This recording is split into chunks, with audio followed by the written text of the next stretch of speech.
In an earlier movie, we saw that the New Document dialog box lets you set your margins and column guides. But what if you change your mind later after the file is already created? Or what if you want different margins in different parts of your document? No problem. That's where the Margins and Columns feature comes in, here under the Layout menu. But before you choose this feature, you need to tell InDesign which pages you want to affect. To do that, I'm going to go to the Pages panel over here in the dock. Right now, I can see that I'm looking at pages 24 and 25, and I can tell that because those are the pages that are highlighted down here. That's not necessarily the pages that are selected. For example, I can click on page 21 up here, and now I'm looking at pages 24 and 25, but I've selected page 21. So if I go to Margins and Columns, it will affect page 21, not the ones I'm looking at. So you have to be a little careful there.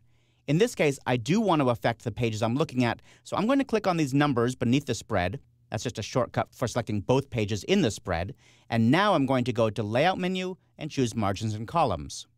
It's a good idea to turn on the Preview checkbox in this dialog box. That way you can see what you're doing while you're working before you click OK. Now, I'd like to change the bottom margin, but before I do that, I want to ensure that this button, this little link icon, is turned off. It's broken. If this button is turned on, if it's connected, then any change I make will affect all of the fields in this dialog box. I don't want that. I only want to change the bottom margin here. I'll change it to 80 points.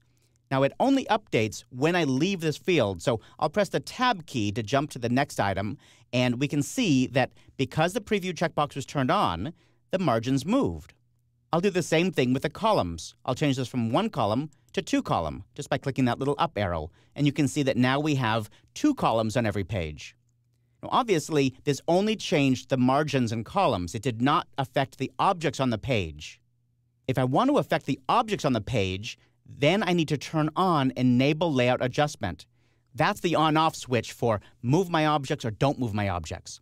I'm going to set this back to the way it was, with 60 points margin and 1 column, and I'll turn on Enable Layout Adjustment, and we can see how this works.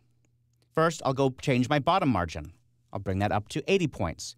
And you can see that immediately this frame, this text frame, and this image moved, but this image over here did not move. What's the difference? Well, Layout Adjustment works by looking at any objects that are touching guides that move. It has to be touching a guide or very, very close to a guide, and then it will move.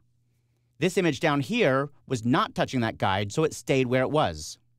As you can tell, Layout Adjustment is a great way to move a lot of objects on your page quickly. So if you're changing your page sizes, Layout Adjustment may be just the ticket for you.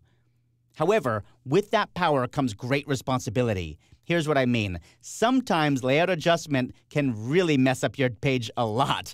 For example, if I change the number of columns here to 2, wow, that's not what I wanted and certainly not what I expected.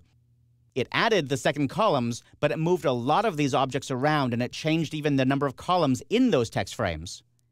So in this case, I'm not going to want to do that. I'm going to want to hit Cancel and go back to the way it was. So we've seen how we can change the margins and columns on a single spread, but what if we want to change them for all the pages at the same time?